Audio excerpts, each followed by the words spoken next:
سلام علیکم به همه بانوان اپا و خواهرها دوستانی عزیز دخترکا در کجایی که هستین انشالله تنسیت باشید آباد باشید زندگیتون بهترین باشد انشالله. خوش آمدید به کانال من. امروز یک روزی آفتابی بسیار عجیب رو من خیلی بیرون خرداره اوسو کرده بیرون دیدم که هم خیلی افتوه دیگه پرداره هم خیلی ماندم هم خیلی اوسن گفتم در خونه در افتاب درویه از بس که اینجا در برف بسیار میشه دیگه ما بسیار افتاب هم نمیبینیم همه خیلی کم تر افتاب شد خرسند میشیم. خلاصه که گفتم در یه هوا رو یک صبحانه با مزه تیار کنم.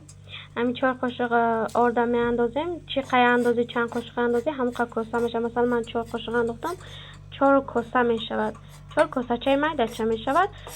همین خیلی کوفته که رنگش کم تر دیگه شد سرخ شد روغن هم می اندازیم برای که بوی خامی همو آرد ببرویه.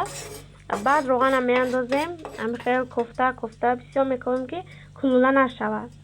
نامی صبحانه شیربته ولی بعضا شهر من دگانهایی داشتم که در جمعی اوقات نداشتن بعضی ها با دیگه خیلی نام میگیرن. دخترکا شما اگر دیگه شهر هستن دیگه خیلی نام میگیرین در تگ کامنتر یا نویسین. بعد وقتی کم ترساخ شد نمک که انداختیم نمکم به همون چنی خواستگی من کمتر شور دوست میدارم برای همون کمتر نمکش بیشتر انداختم. شما چقدر که مخلوق کم نمک باشه کم نمک نمکش کم اندازیم.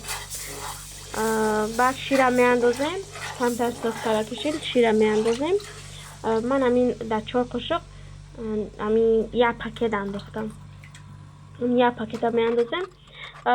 میبینیم در شیر ناجوش آمده که غلط شد نشد باید که باز هم چی اندازیم شیر اندازیم. اگر که غلط نشد هم خیلی میسته بعد جوش آمده بعد از جوش آمده چند که غلطش که ما رو محقوله همونقدر چی میکنیم بعد تاگی فیلتر میکشیم. بعد دیگه تمام میکشیم شد من نه غلط دوست میدارم نه تونک همه خیلی کم ترک چشین میگیرم شد خودش وقتی که خنک شد سخت ترک میشود. انا خیلی خلاصه دوستانی عزیز صبحانه ما تیار شد. دوستانی عزیز کانال ما را دستگیری کنین لایک کنین پاتیسا کنین فکرای خوبتون در تگ ویدیو نویسین. از این پس هم انشالله که ویدیوی بهترین می شود. خدایا رو نگهدار شما عزیزان.